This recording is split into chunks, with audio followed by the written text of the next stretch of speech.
Shalom, selamat pagi atau selamat siang bagi bapak-bapak dan ibu-ibu yang ada di Indonesia, mungkin di Situ Bondo. Salam dari Seattle, nama saya Friska. Saya tinggalnya di Seattle, di Amerika sini. Saya mengucapkan terima kasih kepada Ibu Marta, juga Kefas yang mengundang saya untuk berbicara pada hari ini. Saya tahu keadaan di Indonesia pada saat ini sangat mencekam. Banyak orang sakit, terutama COVID yang begitu merajalela. Tapi kita harus tahu, di atas itu semuanya ada satu, yaitu Tuhan kita yang berkuasa atas segala keadaan. Saya tahu pada saat-saat ini, akhir-akhir ini, banyak keluarga-keluarga yang mengalami panik, duka cita, ditinggal oleh famili, saudara, kekasih-kekasih, teman-teman gara-gara COVID. Bahkan tidak banyak yang mengalami bukan hanya ditinggal kematian, tetapi keuangan yang kacau balau karena ditinggal mati. Ketahuilah bahwa Tuhan kita mengetahui semuanya itu. Ya, pada hari ini saya mau mengajak saudara untuk mengerti isi hati Tuhan. Tuhan itu tidak pernah meninggalkan kita sama sekali. Sekali-sekali Ia tidak pernah meninggalkan kita, itu kata firman Tuhan. Tapi mungkin banyak yang bertanya-tanya, mengapa? Mengapa kok keluarga saya? Mengapa kok suami saya, istri saya, anak saya, orang tua saya, saudara saya, kenapa? Kalau saudara tetap bertanya seperti itu, tidak akan ada jawabnya. Mari kita hari ini menyatukan hati kita, masuk di dalam doa dan pelajaran firman Tuhan, supaya kita mengerti sekali lagi hatinya Tuhan, mengerti pikirannya Tuhan, dan mengerti rencana Tuhan. Meskipun mungkin kita tidak bisa mengerti 100%, tapi setidaknya melalui firman ini, biarlah firman ini yang membukakan mata hati pikiran kita, supaya kita mengerti apa rencana Tuhan. Mari kita berdoa. Bapa yang baik, kami datang kepadamu pada pagi hari atau siang hari ini Tuhan. Dengan Tuhan segala keadaan kami Tuhan. Mungkin ada di antara kami yang sedang sedih, sedang berduka, sedang panik, dan sedang takut Tuhan. Pada hari ini Tuhan, kami bersatu hati datang kepadamu Tuhan. Ampunilah kami Tuhan, segala kesalahan kelalaian kami Tuhan. Dan hari ini biarlah Roh Kudus berbicara kepada kami Tuhan, melalui firman-Nya Tuhan. Bukakanlah mata hati kami, supaya kami mengerti apa itu kehendak-Mu. Supaya kami bukan bergantung pada pikiran kami sendiri, tetapi bersandar pada pengertian-Mu. Bapa, hamba-Mu ini terbatas, kata-kata hamba-Mu terbatas, perbendaharaan kami juga terbatas. Tapi Bapa, kami minta Roh Kudus yang bekerja melalui firman ini. Firman yang hamba katakan hanya terbata-bata ini Tuhan. Biarlah Roh Kudus pakai untuk bekerja buat kami semuanya, mengisi hati kami, menghibur hati kami, berbicara kepada hati kami, bahkan membuka pikiran kami Tuhan. Mari Bapa, dengan segala kerendahan hati kami datang kepadamu. Kami mau Tuhan dibangun, kami mau ditegur, kami mau diingatkan akan kasih-Mu yang besar dan rencana-Mu yang indah. Terima kasih Bapa, di dalam nama Yesus kami berdoa dan mengucap syukur. Haleluya. Amin. Saudaraku, hari ini saya akan membawakan dari firman Tuhan dari Yohanes 11 ya. Dari Yohanes 11. Nah, Yohanes 11 ini ayat 1 sampai 44 tentang Lazarus dibangkitkan. Saya sebetulnya akan membawakan dalam 3 seri, yaitu 3 minggu berturut-turut. Hari ini seri yang pertama, yaitu ayat 1 sampai 11 tentang Lazarus yang sakit dan mati. Oke. Seri yang depan, minggu depan, saya akan membawakan tentang reaksi daripada Marta dan Maria ketika tahu bahwa Lazarus ini mati. Ya. Dan Yesus waktu datang ke desa itu, reaksi mereka berbeda. Oke. Kemudian minggu yang terakhir saya akan membawakan yang terakhir, sesi yang terakhir, yaitu ketika Lazarus itu dibangkitkan. Dari sini kita akan belajar bagaimana luar biasanya kuasa Tuhan dan karakter Tuhan itu sendiri. Kita harus mengerti karakter Tuhan. Karena Tuhan adalah Tuhan yang tidak pernah goyah. Oke? Tuhan adalah tinggal di dalam satu kerajaan yang tidak tergoncangkan.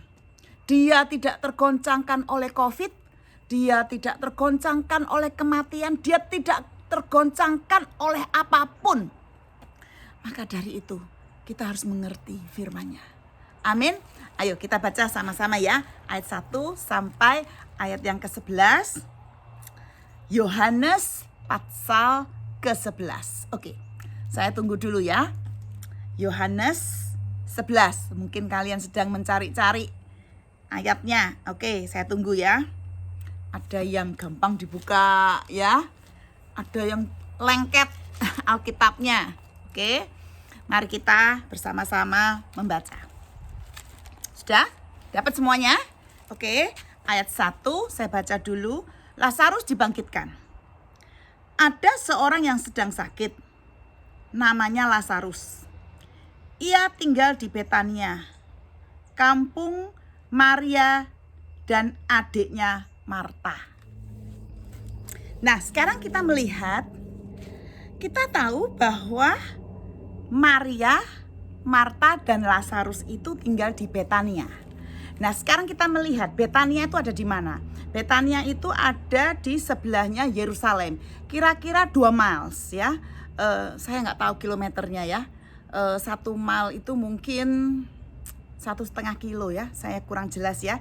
Tapi dari Yerusalem sampai Betania itu 2 mile. Oke.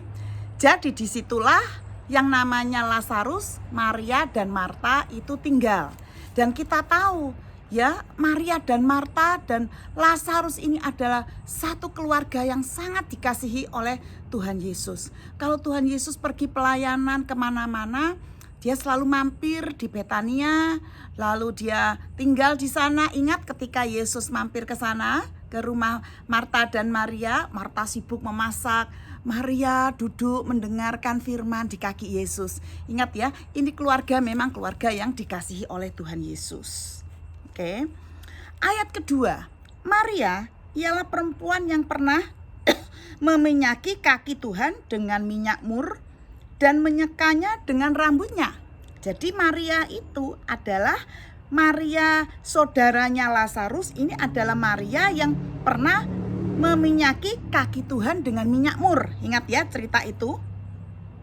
Dan Lazarus yang sakit itu adalah saudaranya. Kedua perempuan itu mengirim kabar kepada Yesus, Tuhan, dia yang engkau kasihi sakit. Ya, lihat di sini dikatakan dia yang engkau kasihi sakit. Ayat 4.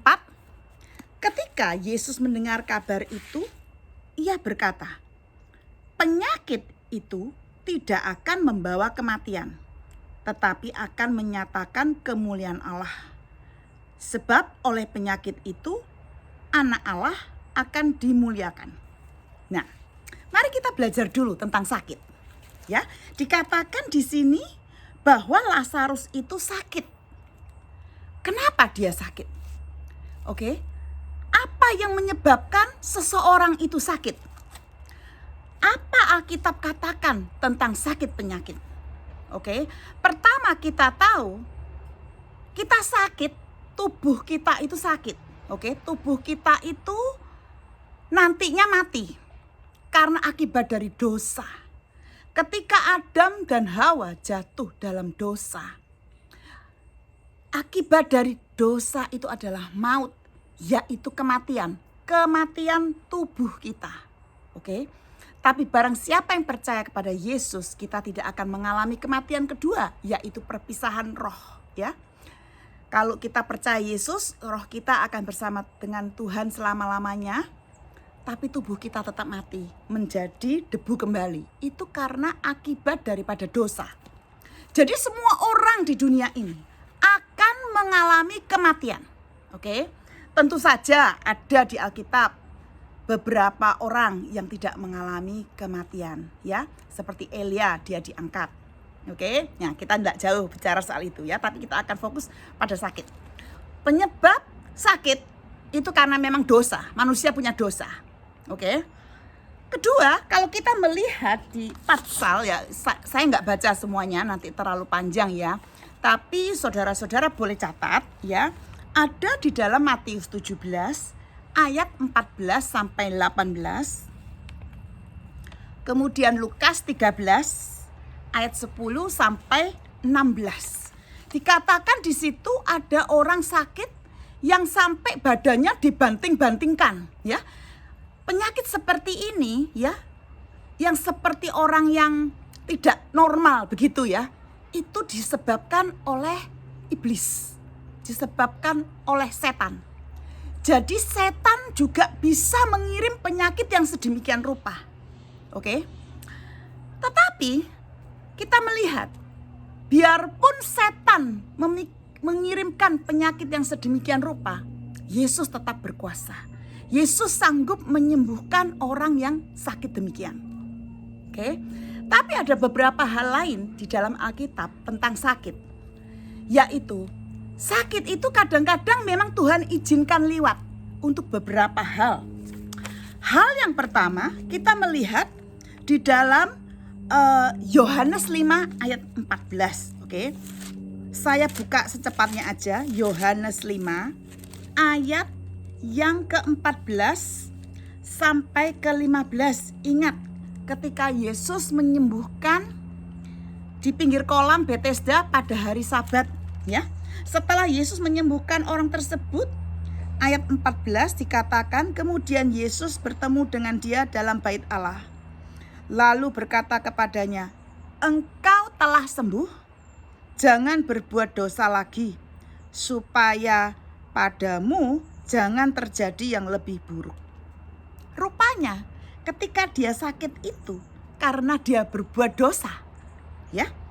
Karena dia berbuat dosa, kemudian dia sakit, tetapi disembuhkan oleh Tuhan. Oke. Bisa juga sakit yang dikatakan dengan dosa bukan melulu dosa rohani, ya. Dosa rohani itu juga bisa menyebabkan sakit penyakit. Tapi karena ketidaktaatan kita juga bisa menyebabkan sakit penyakit. Contoh, misalnya sekarang dokter bilang kamu jangan banyak makan gula, nanti kencing manisnya bisa tinggi. Tapi karena orang tersebut tidak taat, tidak adanya ketaatan. Kalau tidak taat kan dosa juga, ya. Tidak taat itu juga dosa, ya. Jadi dikatakan dosa ini sangat luas sekali, ya. Tidak taat. Apa perkataan dokter, ya, itu juga berdosa. Oke. Tentu saja kalau kebanyakan makan gula akan menjadi kencing manis. Kencing manisnya tinggi. Nah, siapa yang salah? Lah ya kita yang salah. Jadi yang harus bertobat siapa? Ya kita, ya.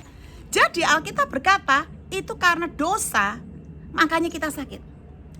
Tapi Yesus sanggup menyembuhkan kalau kita bertobat, kalau kita minta ampun, kalau kita taat, ya, menjaga tubuh kita, Tuhan sanggup sembuhkan. Dan itu untuk siapa? Untuk kemuliaan Tuhan, betul nggak? Karena Yesus yang menyembuhkan. Itu untuk kemuliaan Tuhan. Bahkan kalau kita lanjutkan di dalam Yohanes 4 tadi, Saya bacakan ayat yang ke-15 ya. Sebentar ya. Yohanes 4 ayat Yohanes 5. Yohanes 5 ayat yang ke-15. Orang itu keluar lalu menceritakan kepada orang-orang Yahudi bahwa Yesuslah yang telah menyembuhkan dia. Jadi kesembuhan dia itu untuk kemuliaan Tuhan. Oke? Hal yang kedua, kenapa Tuhan izinkan sakit penyakit? Ingat Paulus, ingat ya. Paulus itu dipakai Tuhan dengan luar biasa. Waktu dia bertobat, dia bertemu dengan Tuhan sendiri di mana? Di perjalanan menuju ke Damaskus. Ada sinar terang menerangi dia sehingga matanya buta. Oke. Jadi banyak orang berkata bahwa dia itu punya sedikit cacat di matanya. Pada akhirnya Tuhan itu juga membuat dia melihat. Pada saat dia butanya 3 hari. Oke. Setelah 3 hari dia buta, dicelikkan kembali oleh Tuhan. Nah, waktu di dalam Korintus, dia terus bilang apa? Iblis menggocoh aku. Aku berapa kali meminta dan menjerit untuk disembuhkan. Tetapi tidak sembuh-sembuh juga. Banyak guru-guru Alkitab mengatakan dia itu ada cacat di matanya. Yang selalu mengganggu dia. Dia minta disembuhkan. Tapi tetap tidak sembuh. Bahkan Tuhan bilang apa? Cukup kasih karuniaku padamu. Ketika engkau lemah, aku kuat. Ya, di situ Paulus mengalami sedikit sakit, minta disembuhkan, tidak disembuhkan oleh Tuhan. Kenapa? Penyakitnya Paulus ini juga untuk kemuliaan Tuhan. Kenapa? Paulus itu dipakai Tuhan begitu luar biasa. Harus ada sesuatu yang menggocoh dia, yang untuk membuat dia supaya rendah hati terus di hadapan Tuhan. Maka itu Tuhan izinkan penyakit itu tetap ada di dalam dirinya. Dan itu untuk apa? Untuk kemuliaan nama Tuhan juga. Oke. Selanjutnya kita melihat di dalam Yohanes 9 ya. Ada cerita orang buta sejak lahir. Oke. Di ayat kedua dan ayat ketiga, murid-murid Tuhan Yesus bertanya kepadanya, "Rabi, siapakah yang berbuat dosa? Orang ini sendiri atau orang tuanya? Sehingga ia dilahirkan buta." Jawab Yesus, "Bukan dia dan bukan juga orang tuanya. Tetapi karena pekerjaan-pekerjaan Allah harus dinyatakan di dalam dia." Nah, kita sering manusia kalau melihat orang sakit, wah ini dosa ini. Ini pasti papanya dosa ini atau mamanya dosa. Kok dia lahir bisa buta, ya?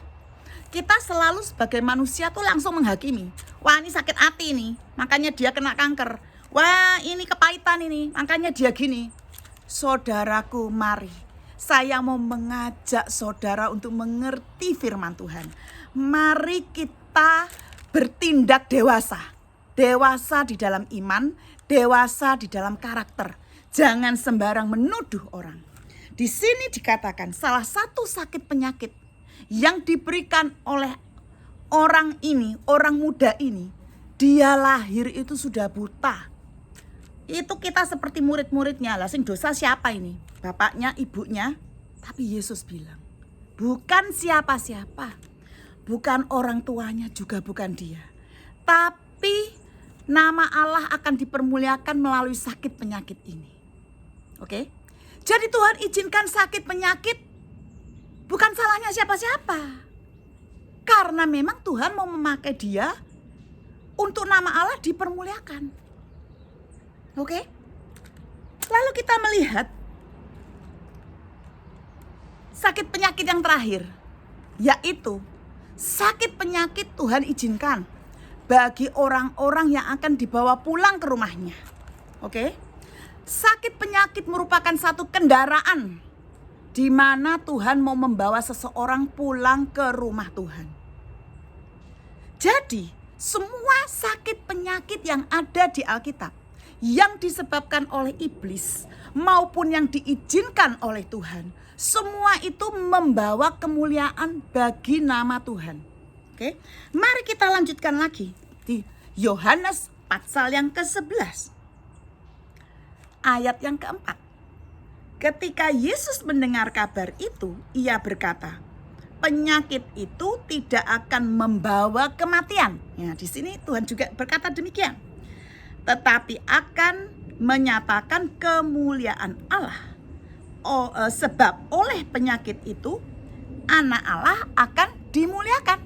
Nah, saudaraku, berapa kali kita pergi ke tempat orang mati, ke acara kebaktian, penghiburan, ke acara-acara orang yang sudah meninggal. Oke, sayang sekali pada zaman sekarang ini karena yang meninggal banyak penyakit COVID, tidak ada acara-acara demikian. Ya, yang namanya jasadnya itu langsung dibawa, langsung baik dikubur maupun dibakar. Ya, tapi saudaraku ingat, tubuh memang dibakar atau dikubur, tetapi roh sudah bersama dengan Tuhan. Sebab Paulus berkata, kalau tubuhku tidak ada di sini, ya, rohku bersama dengan Tuhan. Ya, ada ayat yang mengatakan demikian.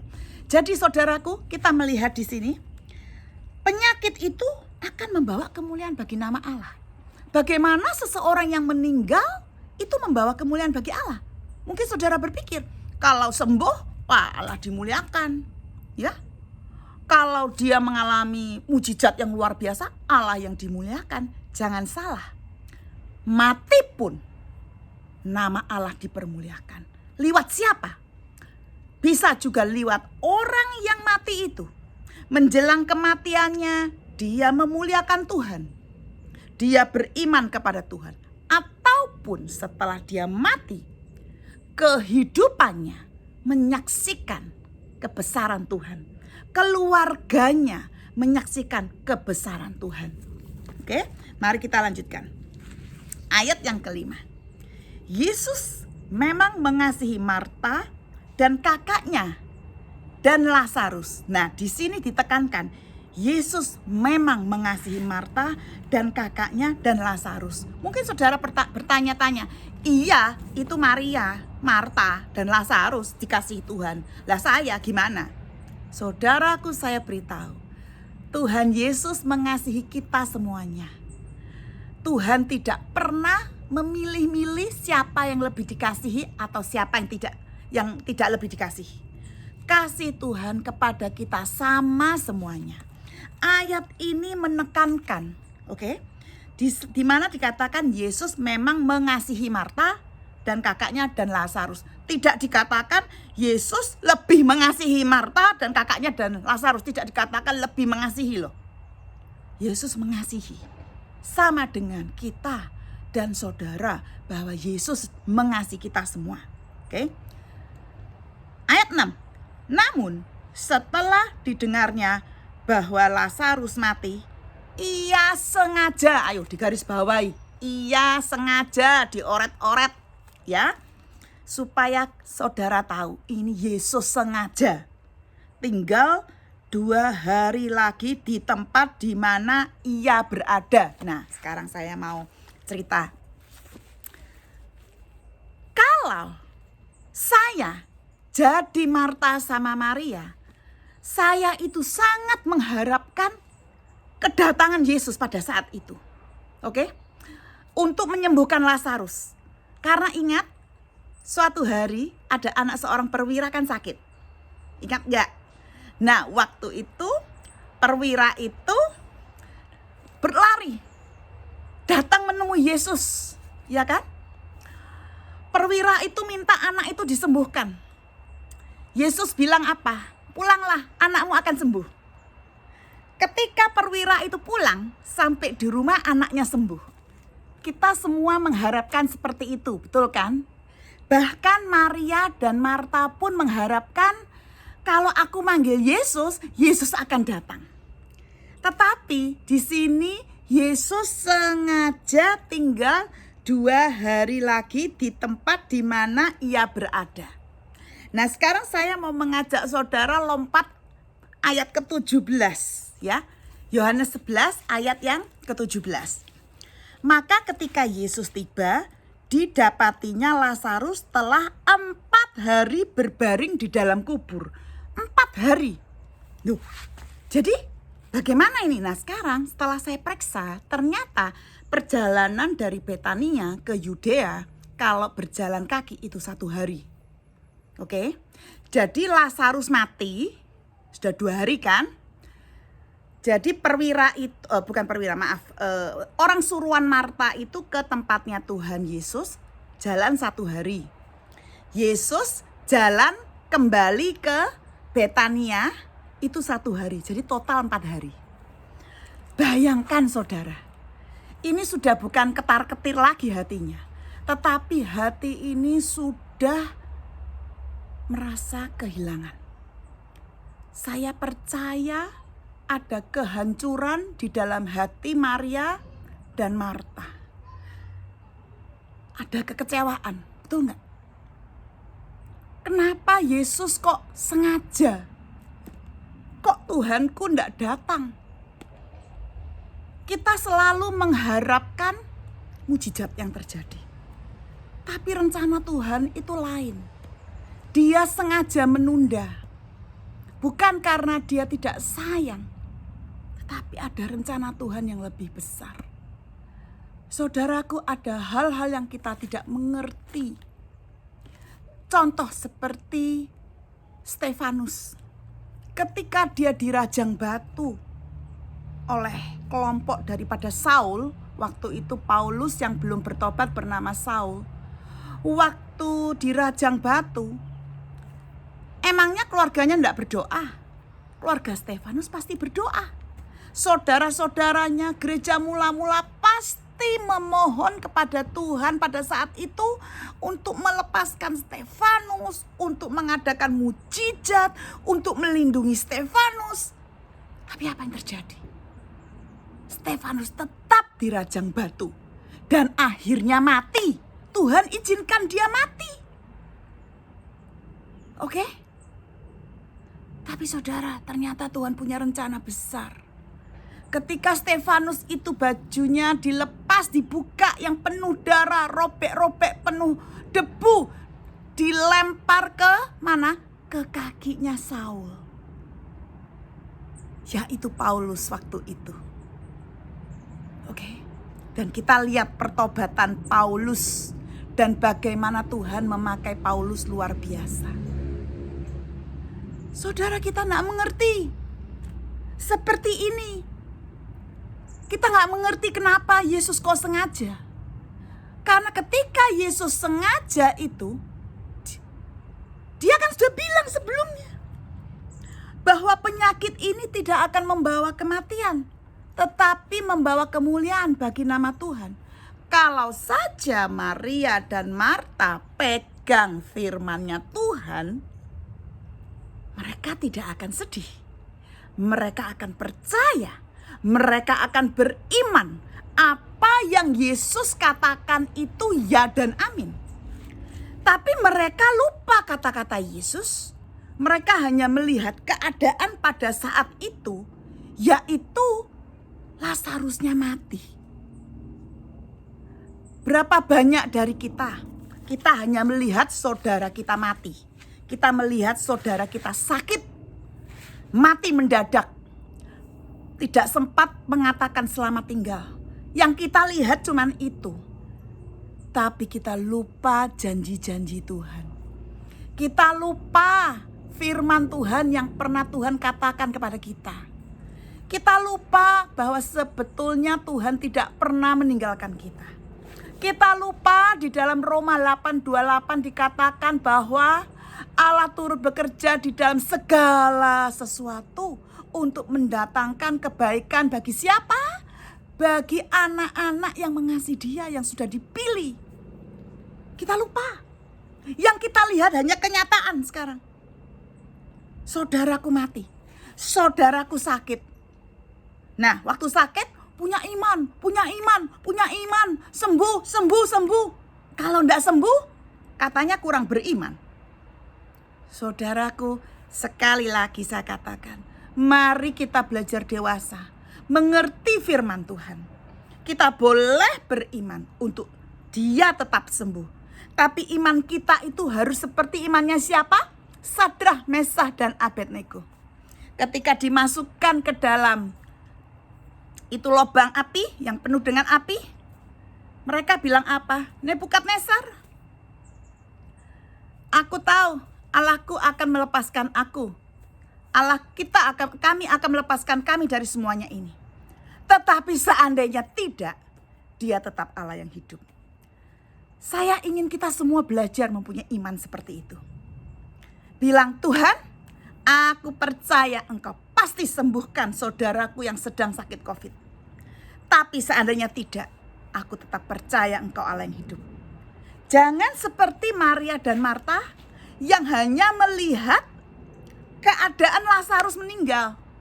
Ya, lupa akan perkataan Yesus.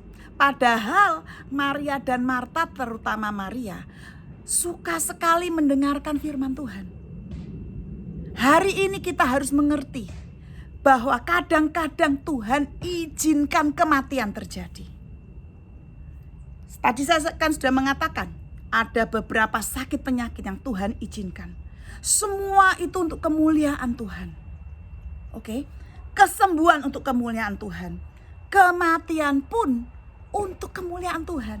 Sebab yang mati itu, saudara kita yang terkasih, itu sudah bersama-sama dengan Kristus. Memang perpisahan itu sakit, perpisahan itu sedih, tapi ingatlah, suatu hari kita akan berkumpul bersama-sama dengan saudara kita yang sudah dipanggil oleh Bapa. Lalu saya lanjutkan lagi. Ayat yang ke-7. Tetapi sesudah itu ia berkata kepada murid-muridnya, mari kita kembali lagi ke Yudea. Murid-murid itu berkata kepadanya, Rabi, baru-baru ini orang-orang Yahudi mencoba melempari engkau. Masih maukah engkau kembali ke sana? Nah ini murid-muridnya. Apa enggak sama Maria sama Marta? Hanya melihat keadaan pada saat itu. Kalau Maria dan Marta melihat keadaan Lazarus, aduh sakit ini, aduh mati. Tapi murid-muridnya melihat, loh Rabi, kamu kok kembali lagi ke sana? Kamu kan habis dikejar-kejar di sana. Oke? Bahkan mereka melempari engkau. Kamu masa mau kembali ke sana? Nah ini adalah anak Tuhan yang belum dewasa. Ya, yang melihat hanya keadaan luarnya saja. Saya mau mengajak kita semua untuk lebih dewasa. Melihat rencana Tuhan lebih jauh.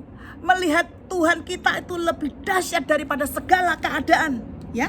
Kemudian ayat 9, jawab Yesus, bukankah ada 12 jam dalam satu hari? Siapakah yang berjalan pada siang hari kakinya tidak terantuk?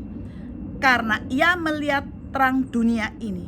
Tetapi jikalau seorang berjalan pada malam hari, kakinya terantuk, karena terang tidak ada di dalam dirinya. Ayat 11, demikianlah perkataannya. Dan sesudah itu ia berkata kepada mereka, Lazarus saudara kita telah tertidur, tetapi aku pergi ke sana untuk membangunkan dia dari tidurnya. Dengan kata lain, Yesus berkata, selama masih ada aku, masih ada terang. Ya, terang ini bersama-sama dengan kamu. Oke, mari kita berangkat. Karena tujuan Tuhan Yesus kembali, karena dia mau membangunkan Lazarus. Karena bagi Tuhan, orang yang meninggal itu sedang tertidur. Kenapa? Karena suatu hari orang yang meninggal semuanya akan terangkat, akan diberikan tubuh yang baru. Saudaraku, mari kita belajar dewasa, melihat hal-hal yang tidak bisa kita lihat. Kadang Tuhan menyembuhkan langsung, tapi kadang Tuhan tidak menyembuhkan. Bahkan kadang-kadang Tuhan sengaja mengundur semua itu baik adanya. Karena apa? Karena rencana Tuhan, pikiran Tuhan jauh lebih panjang, lebih dalam, lebih tinggi daripada pikiran kita manusia. Pada hari ini saya berharap semoga firman ini menguatkan saudara dan saya sendiri. Bahwa janji Tuhan ya dan amin. Apa yang dia katakan itu pasti terjadi. Apa yang dia katakan? Yang dia katakan di ayat keempat kan. Penyakit itu tidak akan membawa kematian. Tetapi akan menyatakan kemuliaan Allah.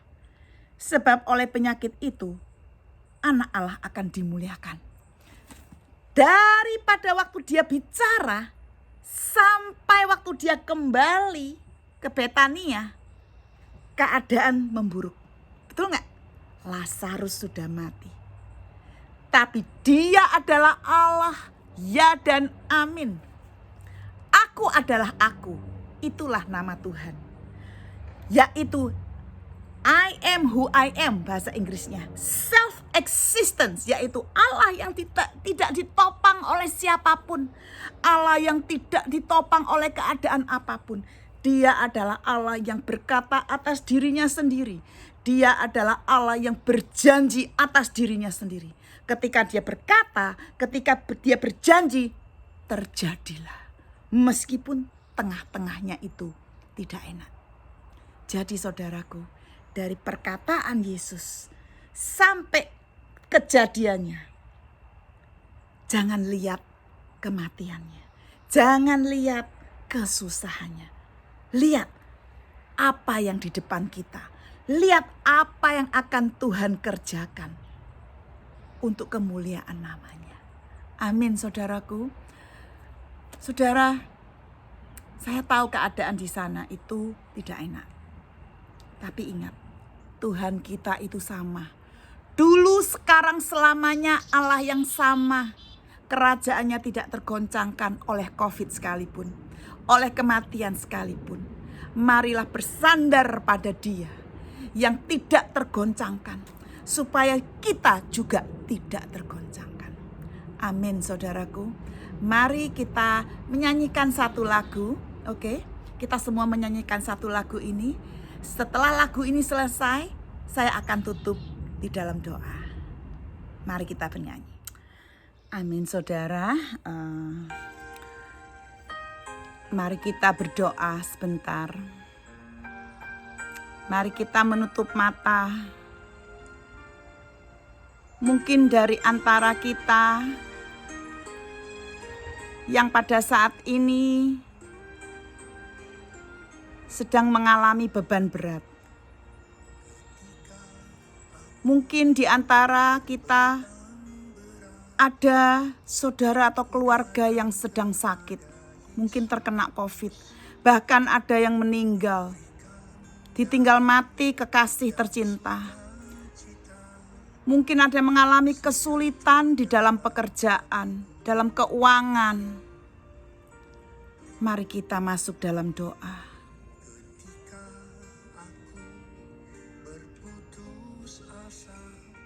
Tuhan, kami datang kepadamu Tuhan. Bebaskan kami dan lepaskan kami Tuhan. Beban-beban kami semuanya pada hari ini Tuhan. Tuhan, Engkau melihat setiap dari anak-anak-Mu pada saat ini Tuhan. Kami berdoa Tuhan supaya Engkau menjamah mereka. Supaya Roh Kudus bukakan mata hati mereka mengingat janji-janji-Mu Tuhan. Yaitu Engkau mengasihi setiap dari kami. Engkau tidak pernah meninggalkan. Meskipun kadang-kadang Tuhan kami tidak mengerti Tuhan. Mengapa ini terjadi? Tolong kami untuk tidak bertanya terus kepada Engkau mengapa dan mengapa Tuhan.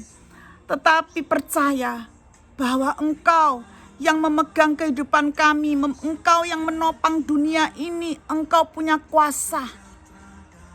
Biarlah hati kami berserah kepadamu Tuhan. Ampunilah kami, selama ini kami seperti bergulat dengan Engkau, seperti tidak terima, seperti marah kepada Engkau, kecewa kepada Engkau Tuhan. Bapa, pada hari ini kami mau lepaskan itu semua. Kami mau berserah dan minta ampun Tuhan. Kami mau berserah kepada Engkau. Biar kehendak-Mu terjadi atas kehidupan kami, atas kehidupan keluarga kami Tuhan. Kehendak-Mu itu yang paling sempurna atas hidup kami. Meskipun kami tidak mengerti, tapi kami akan berkata kepadamu, ya Tuhan. Biarlah kehendak-Mu yang terjadi atas hidup kami dan kami taat. Terima kasih Tuhan, terima kasih. Terima kasih Tuhan Yesus, terima kasih. Bapak hamba-Mu mau berdoa pada saat ini. Untuk teman-teman kami yang mendengarkan pada pagi atau siang hari ini. Biarlah firman-Mu bekerja Tuhan atas mereka. Firman-Mu bekerja atas setiap dari kami. Supaya kami boleh dikuatkan dan kami boleh mengerti akan rencana-Mu Tuhan. Kami boleh mengerti akan pikiran-Mu dan hati-Mu. Terima kasih Tuhan. Di dalam nama Yesus kami berdoa dan mengucap syukur. Haleluya. Amin. Shalom teman-teman semuanya. Bapak Ibu, sampai ketemu minggu depan, sesi yang kedua, yaitu bagaimana reaksinya Maria dan Marta ketika Yesus datang. Ya, ikut lagi ya, dengarkan ya. Tuhan Yesus memberkati. Amin.